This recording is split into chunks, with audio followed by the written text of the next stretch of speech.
Franck Lepage. Oui, mais justement, l'éducation populaire, une démarche d'éducation populaire, c'est de dire on ne va pas rentrer là-dedans. La question n'est pas de savoir si Macron est méchant, qui dit la réalité, est-ce que Raoult a raison, est-ce qu'il a tort. Je veux dire, on assiste à ça depuis un an quasiment. Le problème, c'est de prendre du recul et d'analyser, on l'a dit tout à l'heure, d'analyser en termes de système. Et en termes de système, il se passe quoi ? Et c'est parce que le capitalisme est un système de surproduction de marchandises et qu'il arrive complètement à saturation. Et il doit trouver des nouveaux marchés. Et ça fait une bonne vingtaine d'années, si on se réfère au texte des rapports, par exemple, de l'OCDE, qui est un think tank ultralibéral qu'on continue à nous faire passer pour des experts sur les ondes. Ça fait plus d'une vingtaine d'années qu'on nous dit que les deux gros marchés sur lesquels il faut mettre la main et faire de l'argent, c'est la santé et c'est l'éducation. Le projet de l'Union européenne, c'est ça. Le projet, l'Union européenne qu'on nous a vendu comme étant l'Europe, ce qui est une arnaque. L'Union européenne, c'est la privatisation de la totalité des services publics qu'on avait mis en place péniblement jusqu'à là. Et il s'agit de les privatiser parce que il n'y a plus que là que le capitalisme peut continuer à générer du profit. Et c'est à ça qu'on assiste.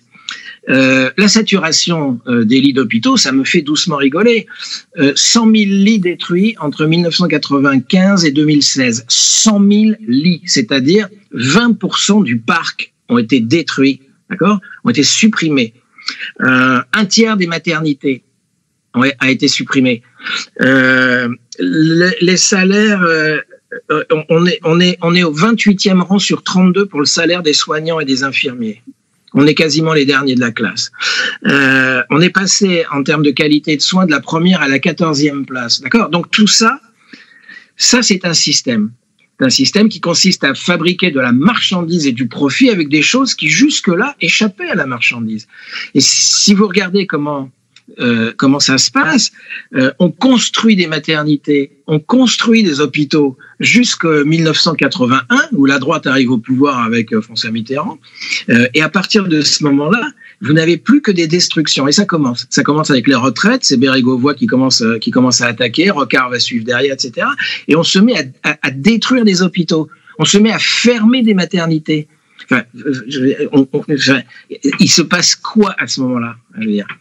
Et donc, arriver à comprendre ça et arriver à comprendre comment nous sommes devenus des objets de profit et comment le marché de la santé et le marché éducatif, c'est un véritable pactole.